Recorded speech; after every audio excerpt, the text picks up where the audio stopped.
Next thought, what makes a virus successful or unsuccessful? I would say that the most successful versions of COVID so far, from what I've heard, might be Alpha, Delta, and Omicron. But there's been a lot of others in between. What about Beta, Gamma, Epsilon, and all the other ones, all the way through to Omicron? They must have been fairly unsuccessful. Who knows?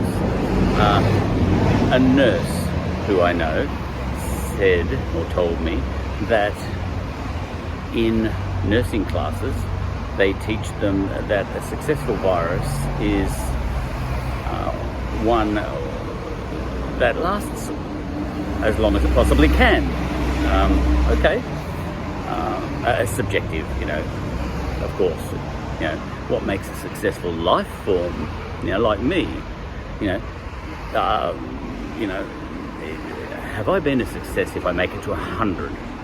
Or have I been a greater success if a pussycat runs out on that road there and I run out and save it and get killed and the pussycat survives, Subjective. All right.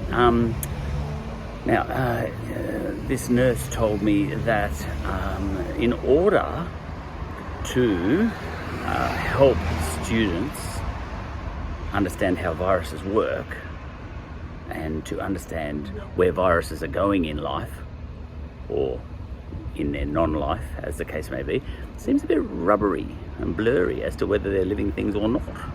It's definitely rubbery and blurry as to where they come from.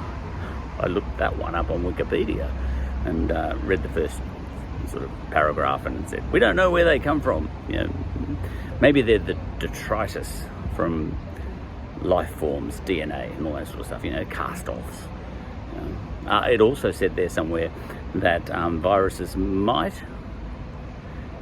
have what we would call a positive role in the evolution of life forms. A bit of crappy RNA or something sort of comes floating by from some other piece of DNA that it tried to replicate or something, and it lands on another life form and makes that one better. Obviously there's some viruses that try and kill us. Okay. Two different measures of success of a virus. What makes a virus successful might be, it might depend on why it was put here. Maybe, like a very successful virus won't kill people too quickly, because it wants to last longer. So, like there's been viruses apparently that kill us quickly, but they kill themselves quickly by doing so. Because they wipe out the host before the host has had a chance to spread it around a little bit. That's an unsuccessful virus. Apparently, if viruses have an independent purpose at all anyway, so viruses can have a negative impact and a positive impact on life forms, as far as I know, from my complete lack of research. All right, almost complete lack of research. I read a section in Wikipedia, first paragraph on the Wikipedia entry for viruses. Okay, so what makes a virus successful? Well, I would say, it's subjective. But apparently in nursing class, they attribute human emotions to viruses to try and explain to students how viruses work and where they're headed. So they use ideas like the virus wants to do this and wants to do that, but they don't have a brain, so I doubt it. But it's not a bad way of helping students understand how they work. So I can understand why teachers explain it in that way. So they say, a virus wants to sort of carry on as long as it can in its non-life. The successful virus kills the host or hurts the host, or maybe doesn't even kill the host.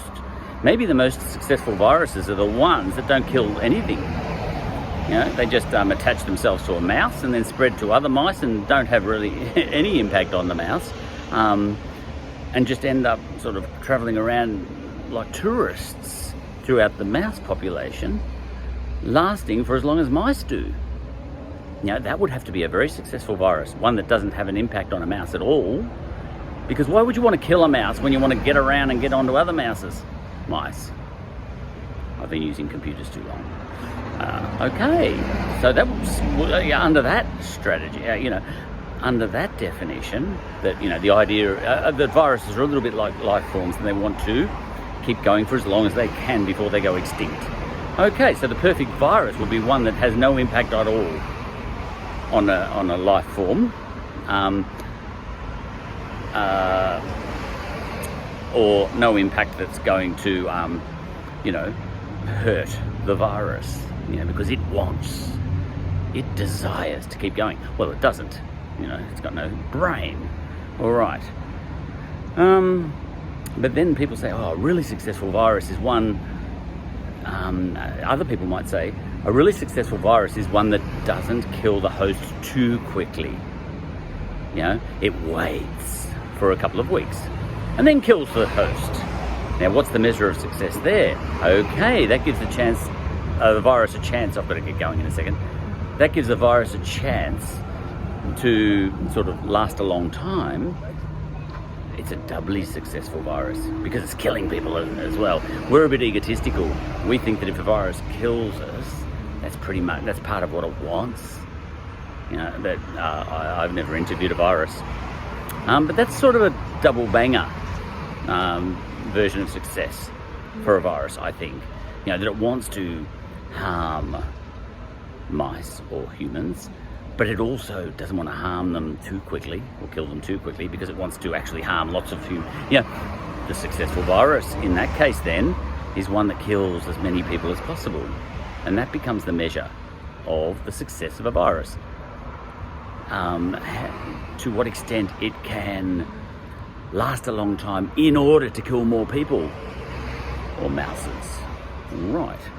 But then there could be another subjective measure of viruses that might be to do with that positive impact on life forms. The successful virus will assist the diversity of life forms on Earth. So there's some part of a snail that would be beneficial for worms, and a virus escapes from a snail to a worm and makes the worm better and helps the worm sort of grow a shell, becomes a worm ale or something. And then the worm no longer gets eaten by so many birds. Right, early in the morning, that first bird. All right, so that could be the measure of the success of a virus. To what extent? It has no independent purpose, a virus, and I think that's true. It has no independent purpose, because what's a virus without a life form? Well, I read about one of those guys. It was trapped in ice for about 30,000 years, and it was uncovered by someone with an ice core sample thing. Those things they plug into the North Pole and bring it up, and oh my God, there's a virus in there. It has survived for 30,000 years by doing nothing. Is that a successful virus? It's lasted a long time. Okay, that's the longevity measure of success. I'm talking about the benefit to life measure of success. But there's another measure of success too, which is sort of I've touched on already, haven't I? Where a successful virus is successful if it harms life forms, not helps, but harms. All right, now, in order to do that, longevity might be a good idea. The virus says to itself, because it's thinking, remember, that's what the teachers are telling the students in nursing class. It's thinking, what's the best way to kill as many people as possible? I should survive as long as possible so I can get around. If I kill humans too quickly, I have not been a successful virus, so I need to kill them slowly. Okay, but I can imagine, an airborne virus of some sort I've got a friend, I shouldn't talk about it really, but he's caught COVID just recently, and in the last week at a freedom rally protest. And he believes, having caught this virus, because he's QAnon, anti-vax and all that sort of stuff, and he believes that the government released a spray of virus on all the freedom demonstrators, and that's how he caught the virus. Now, that sort of virus would be a success if it infected as many, would be if it killed them all stone dead, quickly. So the measure of a success of a virus like that, released by dictator Dan Andrews, would be one that kills those people quickly, because he wants to kill only freedom fighters.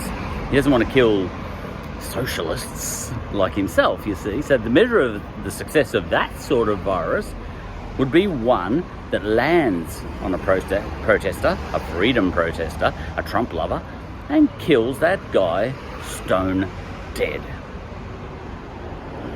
Thus ends my unresearched idea of the measure of success of a virus. Gotta go.